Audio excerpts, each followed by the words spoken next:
You see, oh my goodness, my children are acting awry. God says, I've got a plan for that child.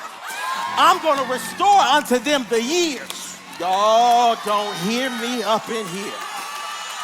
You are so worried and consumed in everything else but what God said. Whew. God, the author and the finisher of our faith.